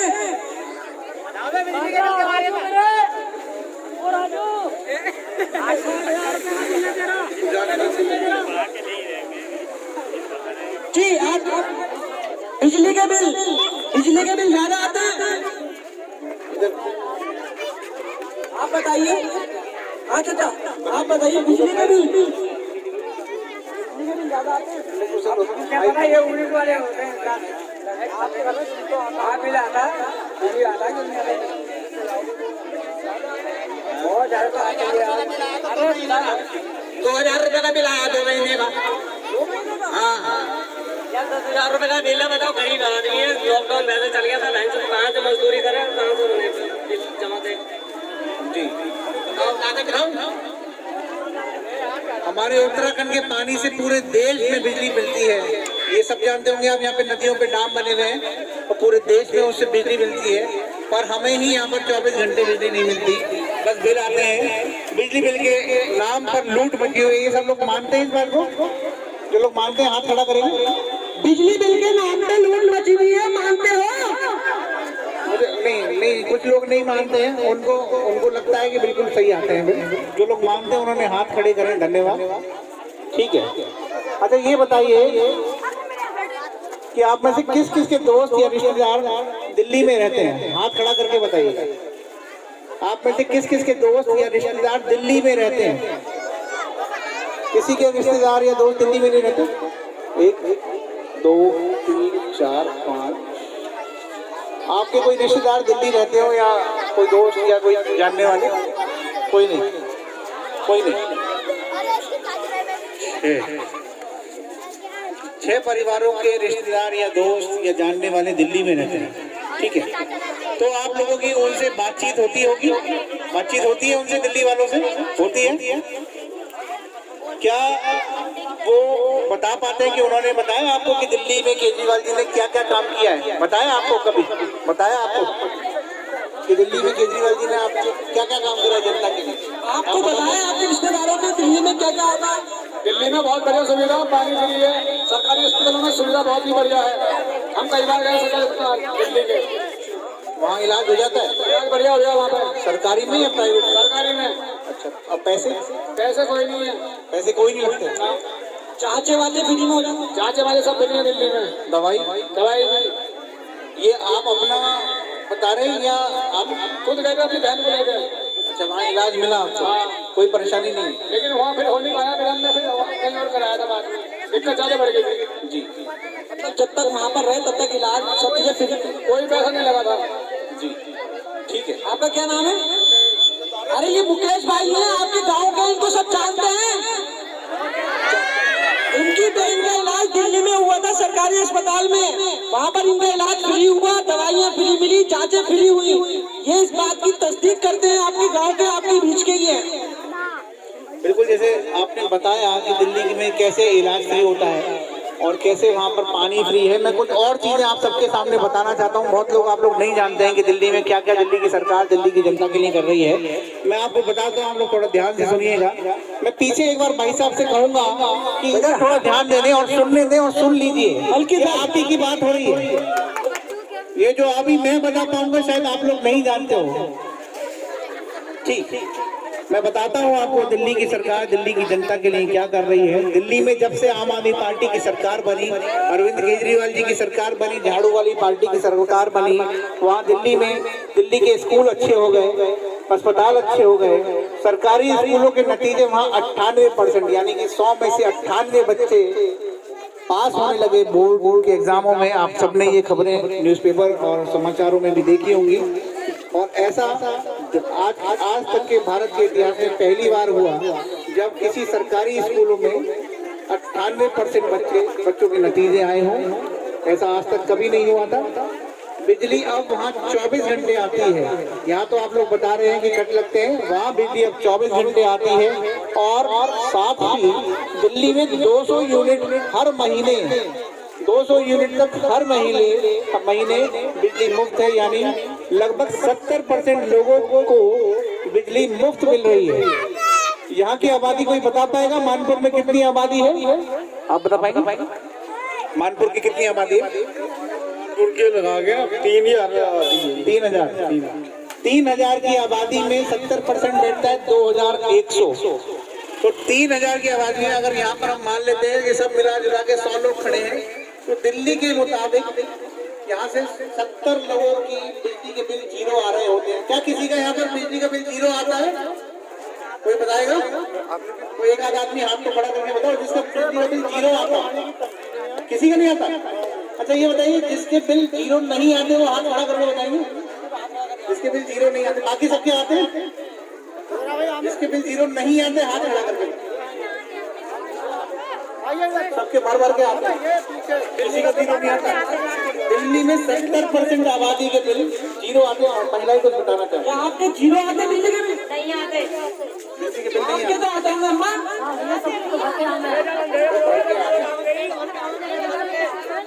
ठीक है, तो अब वहाँ पर 200 यूनिट तक बिजली मुफ्त है और यानी लगभग 70% लोगों के बिजली मुफ्त मिल रही है। दिल्ली की सारी सड़कें और नालियाँ शानदार करवा दी गई हैं, बाकी में काम चल रहा है। Door step delivery of services आप लोग जानते हैं या नहीं जानते हैं, मैं आपको बताना चाहूँगा इस स्कीम के बारे में। दिल्ली सरकार की इसका सबसे ज़्यादा फायदा दिल्ली की जनता को मिल रहा है। Door step delivery of services के बारे में दिल्ली सरकार की इस स्कीम के बारे में किसी ने सुना है? किसी ने नहीं सुना। मैं आपको बताता हूँ door step delivery of services क्या है दिल्ली सरकार की। इसमें ये होता है कि जैसे डोर स्टेप डिलीवरी में छोटे छोटे कामों के लिए प्रमाण पत्र वगैरह जैसे होते हैं, जैसे जन्म का प्रमाण पत्र होता है, मृत्यु का प्रमाण पत्र होता है, और आपका ड्राइविंग लाइसेंस होता है, जाति प्रमाण पत्र होता है। इस तरीके के जो छोटे छोटे जो काम बहुत जरूरी होते हैं होते तो छोटे हैं लेकिन जरूरी डॉक्यूमेंट्स होते हैं, उनको बनवाने के लिए अब दिल्ली वालों को अब किसी भी सरकारी दफ्तर में चक्कर नहीं लगाने पड़ते हैं। बस एक नंबर पर आपको कॉल करना होता है। दिल्ली सरकार ने एक नंबर जारी कर रखा है दिल्ली के लोगों के लिए 1076।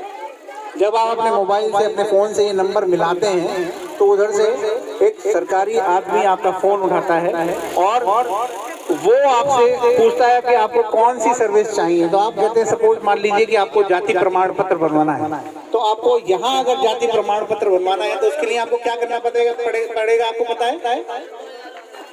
अच्छा, आप तो सीधे पैसों पर आ गए। आपने कहा 2000 रुपये देने पड़ते हैं, पर मैं बताता हूँ आपको तहसील जाना पड़ेगा, तहसील में किसी एक दलाल को पकड़ना पड़ेगा, उससे एप्लीकेशन बनवानी पड़ेगी, फिर पटवारी जी से ऊपर कानून साहब, उसके ऊपर नायब साहब के ऊपर तहसीलदार साहब और उसके बाद SDM साहब, और ऐसे ही फिर वापस। तो ये एक दिन में काम नहीं होता, न जाने कितने बार आपको चक्कर लगाने पड़ते हैं और फिर भी पैसे खर्च करने पड़ते हैं। लेकिन दिल्ली की door step of delivery services के तहत आपको सिर्फ 1076 पे कॉल करना होता है। आपको बताना होता है कि किस तरीके का आपको सर्विस चाहिए। आपको बता देगा वो आदमी जो फोन उठाएगा कि आपके यहाँ कल या परसों, वो एक नियत समय बता देगा कि कल को मैं 11:15 बजे आपके घर पर एक आदमी भेजूंगा। आप कहेंगे 11:15 बजे तो हम लोग खेत में होते हैं, हम लोग तो नहीं मिल पाते हैं। तो वो आपसे पूछेगा कि आप किस समय मिल पाएंगे। आप कहेंगे शाम को 5:30 बजे। तो 5:30 बजे वो आदमी आपके घर आएगा। वो अपने साथ में एक फोटोकॉपी छोटी मशीन लेके आएगा, आपका स्कैनर लेके आएगा, और आपके जो जरूरत के कागज उसमें लगने हैं वो कागज आपसे मांगेगा, वो उसी की कॉपी करेगा और हाथ के हाथ वो सारा का सारा डेटा आपसे लेके और अपने साथ चला जाएगा। उसकी एक छोटी सी कीमत लेता है जिसकी भी रसीद दी जाती है, वो भी नंबर 2 में नहीं, 50 रुपये उसका शुल्क लगता है। आपको कहीं आना नहीं जाना नहीं, इससे ज़्यादा आप एक बार आने जाने में रिक्शा में पैसा खर्च कर देंगे। वो 50 रुपये आपसे लेगा, उसकी रसीद देगा और आपके सारे कागजात जो है ले जाके 1 हफ्ते या 10 दिन जो भी उसका नियत समय उस दिन के अंदर आपके घर तक पहुंचा के जाएगा। आपको कहीं जाने की जरूरत नहीं है। क्या आपको ये स्कीम चाहिए? आपको उत्तराखंड में भी आप चाहते हैं ऐसी स्कीमें होनी चाहिए? जी, आप चाहते हैं कि ऐसी स्कीम होनी चाहिए जिसमें आपको ना जाना पड़े, सरकार आपके घर पर आपके सामान देने आए, आपके सर्टिफिकेट देने आए। आपकी जानकारी के लिए door step delivery of services के तहत एक चीज और मैं आपको बताना चाहता हूं कि मार्च महीने आने वाले और 15-20 दिन में महीना आपका ये फरवरी खत्म हो रहा है। मार्च से दिल्ली सरकार राशन का वितरण भी door step delivery of services के तहत करना शुरू कर रही है। यानी कि अब आपको राशन की दुकान पे नहीं जाना है, राशन वाला आपके घर पे राशन पहुंचा के जाएगा।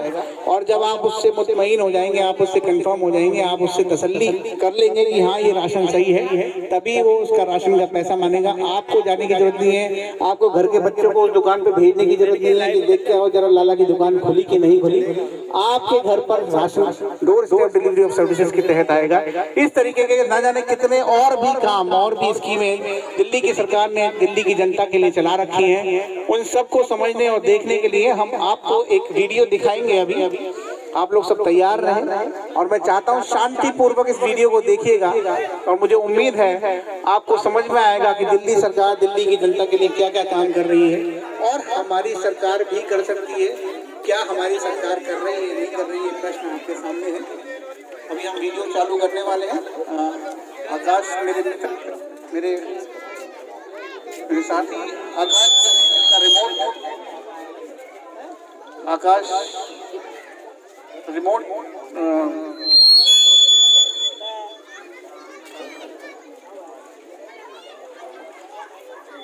सब लोग तैयार रहे।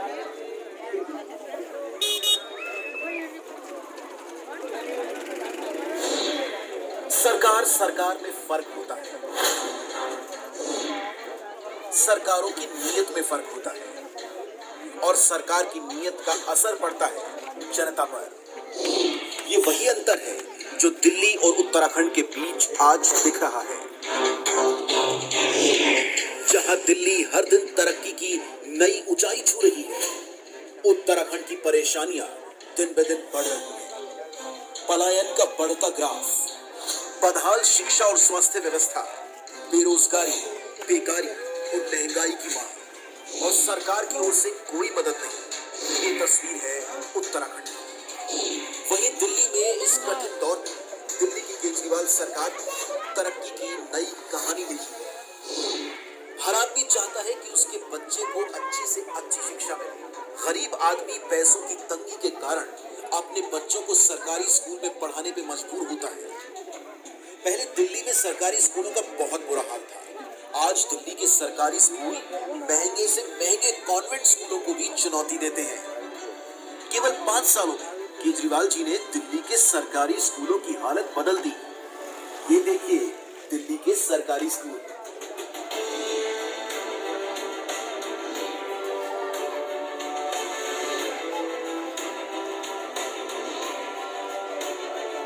और ये देखिए उत्तराखंड के सरकारी स्कूल।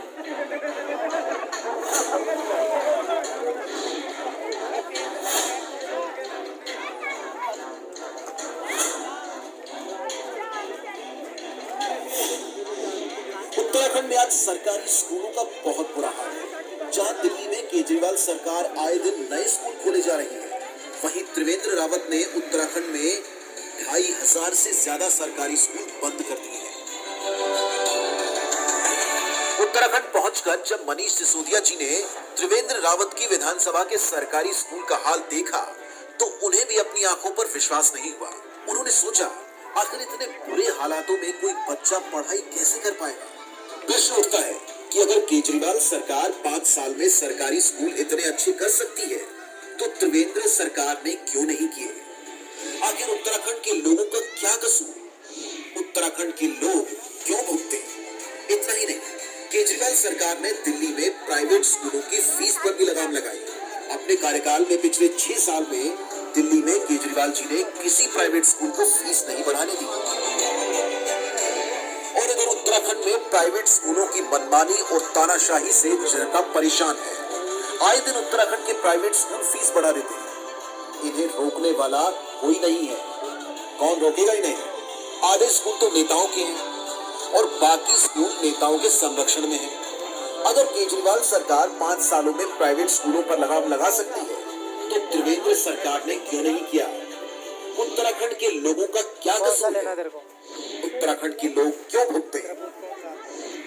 पहले दिल्ली में सरकारी अस्पतालों की हालत बहुत खराब थी। दवाइयां मिलती नहीं थी, टेस्ट होती नहीं थे, डॉक्टर आते नहीं थे। लेकिन 5 सालों में केजरीवाल सरकार ने दिल्ली के सरकारी अस्पतालों को शानदार कर दिया। आज दिल्ली के सरकारी अस्पतालों में प्राइवेट अस्पतालों से भी बेहतर इलाज होता है। हर गली के अंदर केजरीवाल जी ने मोहल्ला क्लिनिक खोल दिए। पूरी दिल्ली में ढेरों मोहल्ला क्लिनिक है। इन सारे मोहल्ला क्लिनिक और अस्पतालों के अंदर सारा इलाज मुफ्त है, सारी दवाइयां मुफ्त है, सभी टेस्ट मुफ्त हैं। अगर किसी आदमी का 15 लाख का भी ऑपरेशन होना हो तो दिल्ली के सरकारी अस्पतालों में पूरा ऑपरेशन मुफ्त होता है। इधर उत्तराखंड में सरकारी अस्पतालों और डिस्पेंसरीज का बुरा हाल है। छोटे से छोटे इलाज के लिए मीलों का सफर करना पड़ता है। पहाड़ों में तो ना अस्पताल है और ना ही सड़कें। लोगों को मजबूरन डंडी कंडी या डोलियों के सहारे बीमार को अस्पताल ले जाना पड़ता है। सरकार की इसी विफलता के कारण हर रोज न जाने कितनी जानें चली जाती है। अगर केजरीवाल सरकार ने 5 सालों में सरकारी अस्पतालों को इतना शानदार कर दिया, अगर दिल्ली की जनता को अस्पतालों में बढ़िया और फ्री में इलाज मिलता है तो त्रिवेंद्र जी ने क्यों नहीं किया। उत्तराखंड के लोगों का क्या कसूर है, उत्तराखंड के लोग क्यों भुगते हैं। आज दिल्ली में 24 घंटे बिजली आती है, कोई पावर कट नहीं लगता। दिल्ली में पहले ऐसा नहीं होता था। आज से 6 साल पहले दिल्ली में 7-7, 8-8 घंटे के पावर कट लगते थे। कई घंटों तक बिजली नहीं आती थी। लेकिन 5 सालों में केजरीवाल जी ने पावर कट खत्म कर दिए। आज दिल्ली में इन्वर्टर और जनरेटर की बिक्री बंद हो गई है। लोग इन्वर्टर और जनरेटर भूल गए हैं। आज दिल्ली में 24 घंटे बिजली आती है, कोई पावर कट नहीं होता। जबकि दिल्ली बिजली खरीदने वाला राज्य है, न कि बिजली बनाने वाला। उत्तराखंड तो खुद बिजली पैदा करता है, इसके बावजूद आए दिन यहाँ बिजली जाती रहती है। रोज कई घंटों के पावर कट होते हैं। अगर 5 साल में केजरीवाल जी दिल्ली में 24 घंटे बिजली कर सकते हैं और पावर कट खत्म कर सकते हैं तो त्रिवेंद्र जी ने क्यों नहीं किया। आखिर उत्तराखंड के लोगों का क्या कसूर है, उत्तराखंड के लोग क्यों भुगते हैं। आज दिल्ली में लोगों को फ्री में बिजली मिल रही है। 200 यूनिट इस्तेमाल करने वाले लोगों की बिजली फ्री है। दिल्ली की लगभग 70% आबादी 200 यूनिट से कम बिजली इस्तेमाल करती है। इसका मतलब दिल्ली की 70% आबादी की बिजली फ्री है। 24 घंटे बिजली, नो पावर कट और फ्री बिजली, जीरो बिल आते हैं जनता के। कभी सुना है? एक तरह से दुनिया के 8वें अजूबे की तरह है। और उत्तराखंड के अंदर बिजली नहीं आती, केवल बिल आते हैं और बहुत ज्यादा बिल आते हैं। अगर 5 साल में केजरीवाल जी दिल्ली में बिजली फ्री कर सकते हैं तो त्रिवेंद्र जी ने क्यों नहीं किया? उत्तराखंड के लोग क्यों भुगते हैं? आखिर उत्तराखंड के लोगों का क्या कसूर है? आज अगर दिल्ली में आपको किसी भी सरकारी विभाग में कोई भी काम करवाना है, मान लीजिए जाति प्रमाण पत्र बनवाना है, राशन कार्ड बनवाना है या ड्राइविंग लाइसेंस बनवाना है, किसी भी तरह का कोई भी काम करवाना है, तो अब आपको दिल्ली में सरकारी दफ्तर जाने की जरूरत नहीं है, लाइनों में लगने की जरूरत नहीं है, आपको किसी दलाल को पैसे देने की भी जरूरत नहीं है, किसी बाबू की जेब गर्म करने की जरूरत नहीं है। सरकार ने एक फोन नंबर दिया है 1076। इस नंबर पर आप कॉल कीजिए और फोन पर बताइए कि आपको क्या काम है।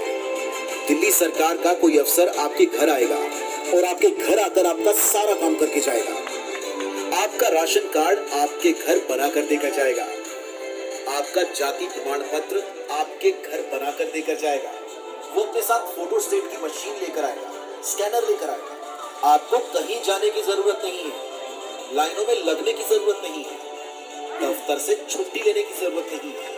वहीं अगर आप उत्तराखंड का हाल देखें तो लोग पहाड़ों की लंबी चढ़ाई करने के बाद सरकारी दफ्तरों तक पहुंचते हैं और इतनी कठिनाई सहने के बाद भी उनका कोई काम नहीं हो पाता। क्यों दिल्ली की तरह उत्तराखंड में सरकार लोगों के घरों तक नहीं पहुंच पाई? अगर केजरीवाल जी 5 साल में एक करिश्मा कर सकते हैं तो त्रिवेंद्र जी ने 5 साल में क्या किया? आखिर उत्तराखंड के लोग क्यों भुगते हैं? उत्तराखंड के लोगों का क्या कसूर है? आज उत्तराखंड में आए दिन महिलाओं के साथ गलत काम हो रहे हैं। उत्तराखंड में हमारी बेटी जब कॉलेज के लिए निकलती है तो दिल धक धक करता है, पता नहीं घर वापस सही सलामत लौटेगी या नहीं। आए दिन अखबारों के सारे पन्ने अपराध से भरे रहते हैं, लूटमार हत्याएं आम हो गई हैं।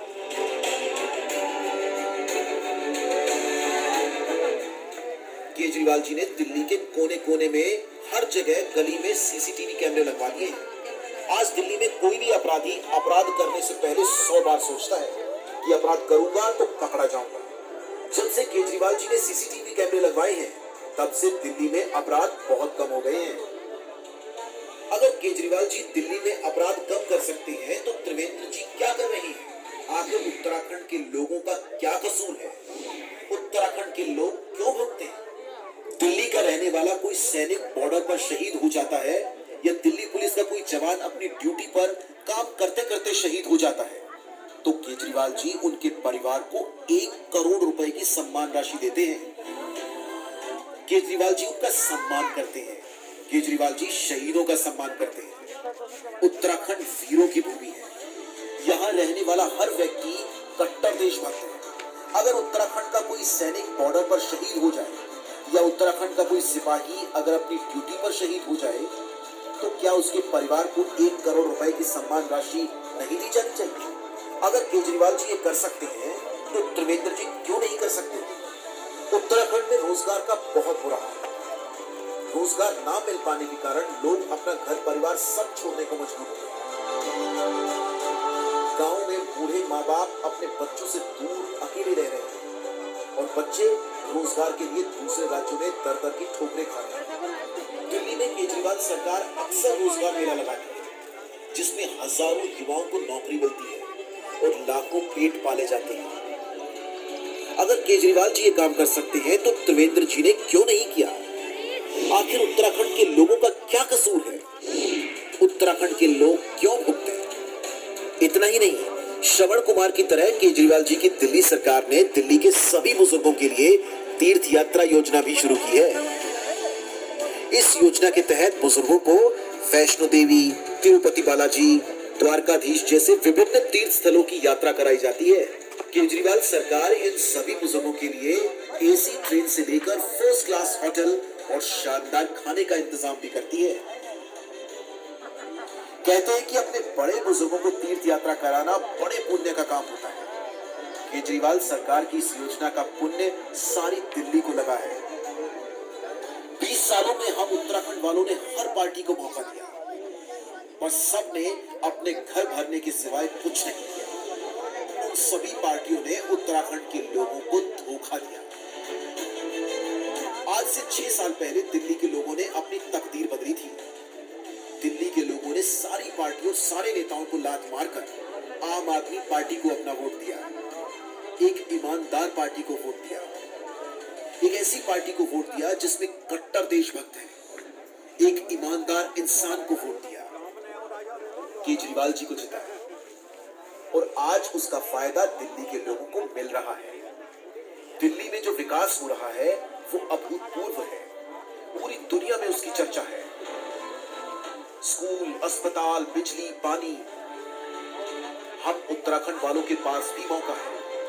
हम लोग भी अपनी तकदीर बदल सकते हैं। चाबी हमारे हाथ में है। या तो हम अपनी पुरानी पार्टियों के चक्कर में पड़े रहें, लेकिन अगर हमें अपने परिवार का भविष्य बदलना है, अपने देश का भविष्य बदलना है, उत्तराखंड का भविष्य बदलना है, तो केवल और केवल एक ही पार्टी है जो आज उत्तराखंड का भविष्य बदल सकती है। एक ही पार्टी है जो शहीदों के सपनों का उत्तराखंड बना सकती है। आम आदमी पार्टी। सारे मिल जाओ, सारे जने मिलकर एक बार आम आदमी पार्टी को जिताओ। एक बार आम आदमी पार्टी को जिताने के बाद आप लोग सारी पार्टियों को भूल जाओगे, जैसे दिल्ली के लोग सारी पार्टियों को भूल गए। इनकलाब जिंदाबाद, जिंदाबाद जिंदाबाद इनकलाब जिंदाबाद, जिंदाबाद जिंदाबाद आम आदमी जिंदाबाद, जिंदाबाद जिंदाबाद आम आदमी जिंदाबाद, जिंदाबाद जिंदाबाद। ठीक है, आप सभी ने ये वीडियो देखा। मुझे उम्मीद है काफी कुछ आपको समझ में आया होगा दिल्ली की सरकार क्या क्या काम कर रही है, और यहाँ की उत्तराखंड की हमारी त्रिवेंद्र रावत सरकार क्या कर रही है, क्या नहीं कर रही है। आपको सब समझ में आया होगा। ये भी कंपेयर आप कर पाए होंगे, देख पाए होंगे कि दिल्ली की सरकार अपनी जनता के लिए क्या सुविधाएं दे रही है, और आप सब लोग झेल रहे हैं कि यहाँ की सरकार आपके लिए क्या सुविधाएं नहीं दे रही है। तो इस सिलसिले को आगे बढ़ाते हैं। आप में से कौन कौन चाहता है कि दिल्ली की तर्ज पर उत्तराखंड में भी शानदार अस्पताल और स्वास्थ्य सुविधाएं होनी चाहिए? कृपया हाथ उठाएं। कौन कौन चाहता है? एक बार हाथ जो उठाएंगे, जरा हाथ खड़े रखेंगे जिससे हम लोग उनकी गिनती कर पाए। 1 2 3 4 5 6 7 8 9। महिलाओं की तो 100% 10। महिलाओं की तो 100% शायद इसी बात की नहीं है। 11 12 13 14 15 16 17 18 19 20 21 22 23 24 25 26 27 28 29 30 31 32। आपको नहीं चाहिए दिल्ली जैसे अस्पताल? अच्छा, इतने में आपको चाहिए? ठीक है, सबको चाहिए। आप भैया कह रहे हैं कि सभी को चाहिए, कोई ऐसा नहीं है जिसको नहीं चाहिए दिल्ली जैसे अस्पताल, दिल्ली जैसे स्कूल। तो मेरा अगला प्रश्न है, आप में से कौन कौन चाहता है कि उत्तराखंड के सरकारी स्कूल दिल्ली की तरह बेमिसाल होने चाहिए? आपने अभी स्कूल देखे दिल्ली के? कौन कौन चाहता है? कौन कौन बच्चे चाहते हैं कि ऐसे स्कूलों में आप लोग पढ़े? सब चाहते हैं, सारे बच्चे चाहते हैं। दिल्ली के स्कूल देखे आपने भी इस वीडियो में? आप भी चाहते हैं ऐसे स्कूल आपके भी हों, जहाँ पे स्विमिंग पूल हो? आप भी चाहते हैं? आप भी चाहते हैं जहाँ पर हॉकी खेलने के लिए मैदान हो? आप भी चाहते हैं जहाँ अच्छे मैदानों वाले, अच्छी शिक्षा वाले स्कूल हो, जहाँ अच्छे बैठने की सुविधा हो, जहाँ अच्छे पंखे हो, जहाँ अच्छे व्हाइट बोर्ड हो, जहाँ अच्छी सुविधाएं वाले स्कूल हो? आपको अच्छी शिक्षा वाले सब लोग चाहते हैं?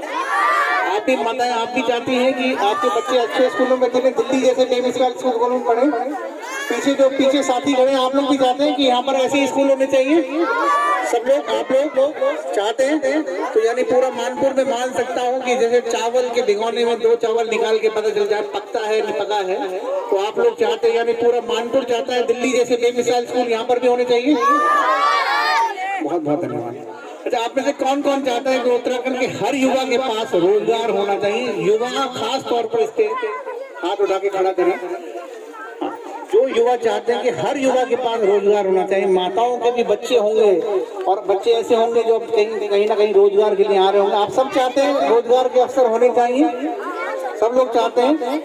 ठीक है। आप में से कौन कौन चाहता है कि दिल्ली की तर्ज पर उत्तराखंड में भी बिजली और पानी मुफ्त होना चाहिए? 24 घंटे बिजली पानी आनी चाहिए। जो चाहता है कि मुफ्त होना चाहिए, आप चाहते हैं मुफ्त होना चाहिए?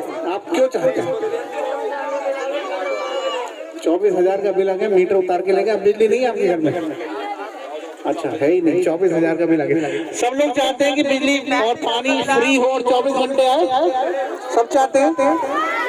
ठीक है, पीछे वाले जो साथी हैं शायद वो लोग नहीं चाहते। मुझे ऐसा लग रहा है वो आपस में बात करके ही वो एक फैसला कर लेंगे कि हमें बिजली पानी कुछ नहीं चाहिए, हम आपस की बातों में ही मस्त हैं, हम इतने में संतुष्ट हैं। ठीक है, बहुत बहुत धन्यवाद। आप लोग बहुत अच्छा, खास करके वो जो युवा दो लोग आपस में जो बहस कर रहे हैं, मेरी बात को अगर सुन रहे हो, अगर आप व्यवस्था का थोड़ा ध्यान करेंगे, ठीक है, आगे चलते हैं। उनको जरूरत नहीं है शायद, वो लोग अच्छे रोजगार में होंगे, इसलिए शायद उनको लगता है कि ये बात किसी काम की नहीं है। हम आप ही की बात कर रहे हैं भैया, आपको मैं देख रहा हूँ। आप लोग चाहते हैं कि दिल्ली की तर्ज पर यहाँ भी रोजगार के अच्छे अवसर होने चाहिए, आप चाहते हैं? आप ही से बात कर रहा हूँ। हाँ, चाहते हैं? आप थोड़ा सा हमारी तरफ संवाद में थोड़ा ध्यान दें, जिससे हम आपकी समस्याओं को जान पाए, आपकी बात कर पाए। आप में से कौन कौन चाहता है कि दिल्ली की तर्ज पर उत्तराखंड में भी बिजली पानी मुफ्त होना चाहिए, 24 घंटे पानी आना चाहिए? आप में से कौन कौन चाहता है कि हमारे गांव की सड़कें और गलियां पक्की और अच्छी बनाई जाए? कौन कौन चाहता है? कोई चाहता है? आप लोग भी चाहते हैं कि गांव की सड़कें नालियां सब अच्छे ढंग से बने? ठीक है। अच्छा, ये बताइए आप में से कौन कौन चाहता है कि दिल्ली जैसा विकास उत्तराखंड में भी होना चाहिए? अभी आपने दिल्ली का विकास देखा है, कौन कौन चाहता है दिल्ली जैसा विकास उत्तराखंड में भी होना चाहिए? तो महिलाएं जो हैं वो हर बात पे हाजिरी दे रही हैं। मैं चाहता हूं मेरे साथी उनको भी जरूर कवर करें और उनकी संख्या का ध्यान रखें। मैं पहली बार ऐसी मीटिंग में आया हूँ, मुझे ये लगभग 1 हफ्ता हो चुका है। ये मीटिंग रोज हम कहीं ना कहीं गाँव में करते हैं, जहाँ महिलाएं भी अपनी उत्सुकता के साथ हैं। एक और बघेला वाला में हमको वहाँ महिलाओं की संख्या अच्छी दिखी थी। आप लोग भी यहाँ अच्छी संख्या में हैं, और क्योंकि इस देश की नहीं, इस दुनिया की आधी आबादी महिलाओं की, हम चाहते हैं महिलाएं भी अपनी बात रखें, उनका भी पक्ष रखा जाना चाहिए। आप लोगों ने समय दिया, बहुत बहुत धन्यवाद।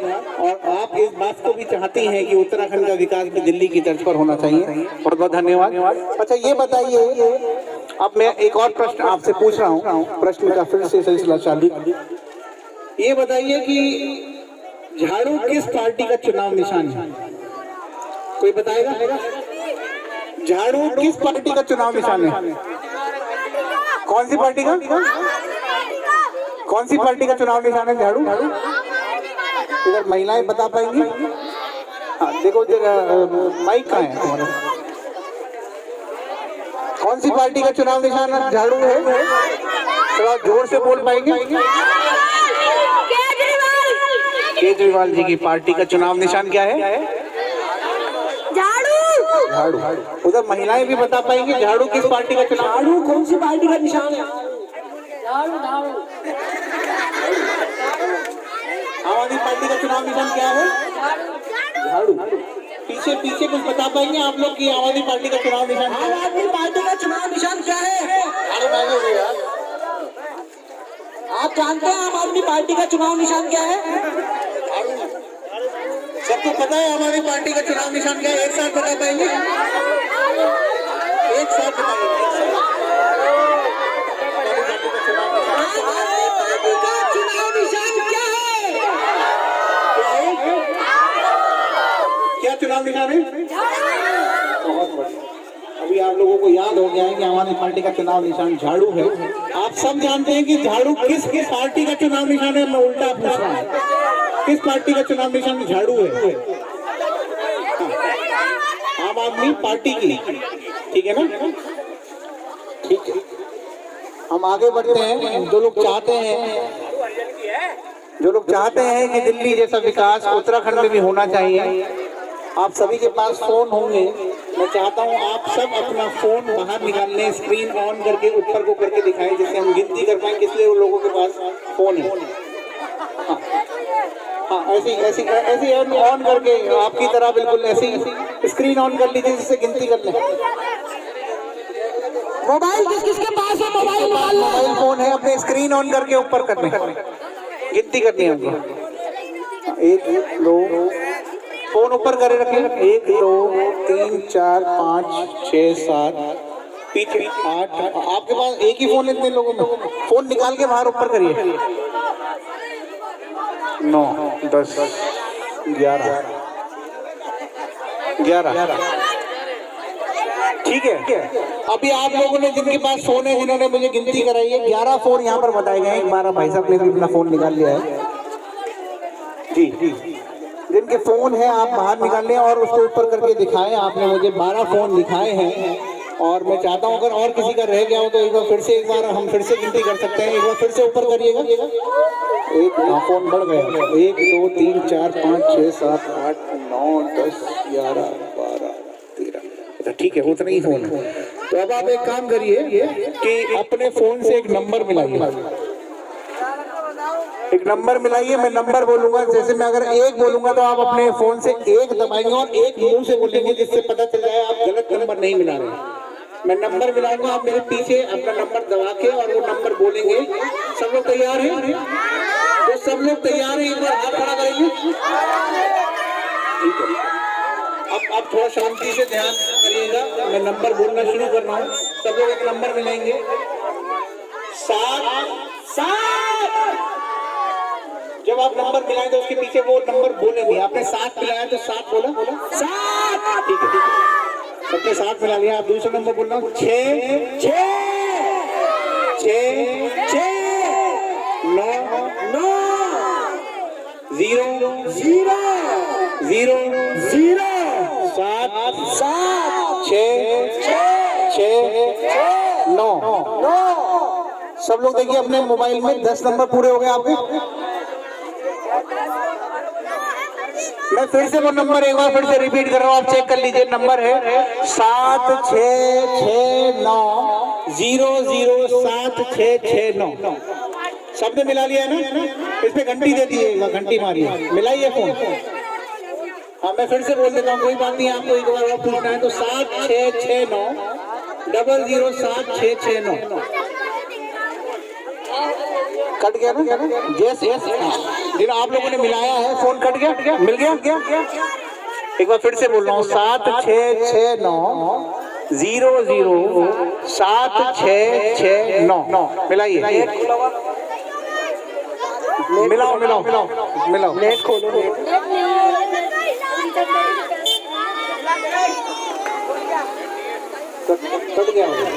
कट जा रहा है ना?